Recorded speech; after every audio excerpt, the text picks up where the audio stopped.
मत्ती अध्याय 2। ज्योतिषियों का आगमन।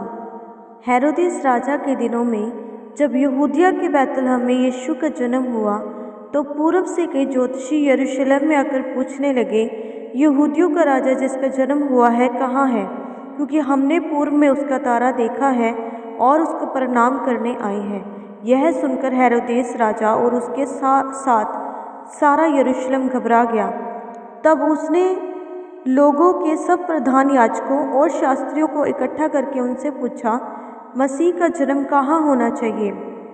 उन्होंने उससे कहा, यहूदिया के बैतलहम में, क्योंकि भविष्यद्वक्ता के द्वारा यूँ लिखा गया है, हे बैतलहम, तू जो यहूदा के प्रदेश में है, तू किसी भी रीति से यहूदा के अधिकारियों में सबसे छोटा नहीं, क्योंकि तुझ में से एक अधिपति निकलेगा जो मेरी प्रजा इस्राएल की रखवाली करेगा। तब हेरोदेस ने ज्योतिषियों को चुपके से बुलाकर उनसे पूछा कि तारा ठीक किस समय दिखाई दिया था, और उसने यह कहकर उन्हें बैतलहम भेजा, जाओ उस बालक के विषय में ठीक ठीक मालूम करो, और जब वह मिल जाए तो मुझे समाचार दो, ताकि मैं भी आकर उसको प्रणाम करूं। वह राजा की बात सुनकर चले गए, और जो तारा उन्होंने पूरब में देखा था वह उनके आगे आगे चला, और जहाँ बालक था उस जगह के ऊपर पहुंचकर ठहर गया। उस तारे को देखकर वह अति आनंदित हुए।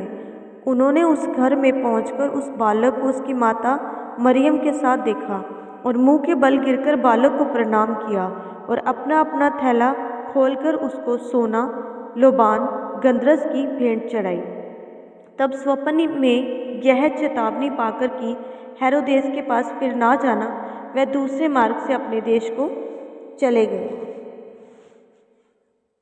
उनके चले जाने के बाद प्रभु के एक दूत ने स्वप्न में यूसुफ को दिखाई देकर कहा, उठ, उस बालक को और उसकी माता को लेकर मिस्र देश को भाग जा, और जब तक मैं तुझसे ना कहूँ तब तक वहीं रहना, क्योंकि हेरोदेस इस बालक को ढूंढने पर है कि उसको मरवा डाले।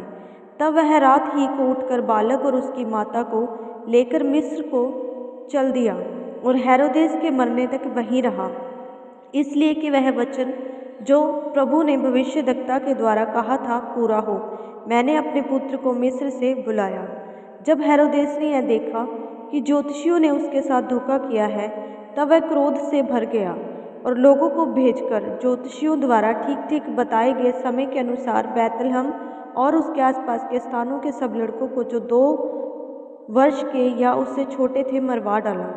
तब जो वचन यिर्मयाह भविष्यद्वक्ता के द्वारा कहा गया था वह पूरा हुआ। रामा में एक करुणानाद सुनाई दिया, रोना और बड़ा विलाप। राहेल अपने बालकों के लिए रो रही थी और शांत होना न चाहती थी, क्योंकि वह अब नहीं रहे। हेरोदेस के मरने के बाद प्रभु के दूत ने मिस्र में यूसुफ को स्वप्न में दिखाई देकर कहा, उठ, बालक और उसकी माता को लेकर इस्राएल देश में चला जा, क्योंकि जो बालक के प्राण लेना चाहते थे वे मर गए हैं। वह उठा और बालक और उसकी माता को साथ लेकर इस्राएल के देश में आया। परंतु यह सुनकर कि अरखिलाउस अपने पिता हेरोदेस की जगह यहूदिया पर राज्य कर रहा है, वहाँ जाने से डरा। फिर स्वप्न में परमेश्वर से चेतावनी पाकर गलील प्रदेश में चला गया और नासरत नामक नगर में जा बसा, ताकि वह वचन पूरा हो जो भविष्यद्वक्ताओं के द्वारा कहा गया था, वह नासरी कहलाएगा।